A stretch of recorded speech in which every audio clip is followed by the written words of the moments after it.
I'm Monte Trey, and I'm a filmmaker, and I live and breathe and eat movies,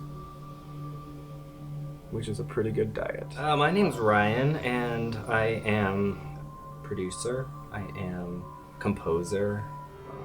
Essentially, it's a vampire movie, not sparkly vampires, so don't you worry about that. You have your main character, Dolly, who happens to be a demigod. She's gone through a lot, sort of had a pretty bad past, and now finds herself with supernatural powers.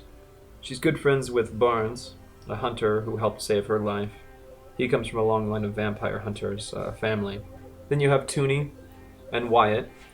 Now, Toonie is a younger girl. She's sort of gothic. She's an artist. These two are now grown up, and they live in this town that has virtually no population. They're just still there. And then you have the 4 vampires who are coming to attack the town. And each of those vampires come from a different era. Some are from the Western era, some are from the Victorian era, some are from colonial. And we get to see little peeks of their past throughout the film, which is pretty neat. Most of them had bad life experiences, and they have teamed together to right the wrongs of the past. What I'm looking to achieve with a movie like Glare is long takes that go on for minutes on end, scenes that go into one another that are complete in-camera transitions.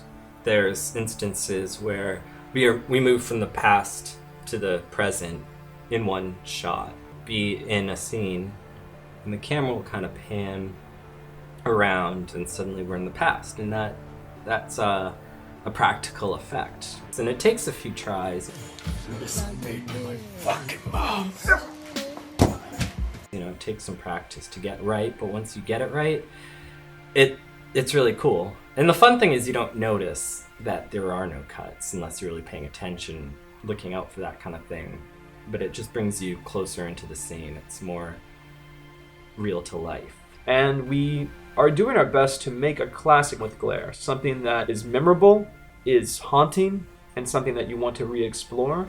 A world in which the characters are so great that we can't help but want to go in there again for a second or third time. We're using copter cameras, we're using our cranes, we're using dollies, we're building our own contraptions. We have actual matte paintings for some of our backgrounds, for some of our windows. Hand painted. This is the stuff that people used to do. The reason why we liked movies. Because it was real, because you could touch it, because it was tangible. And that's what we're doing now.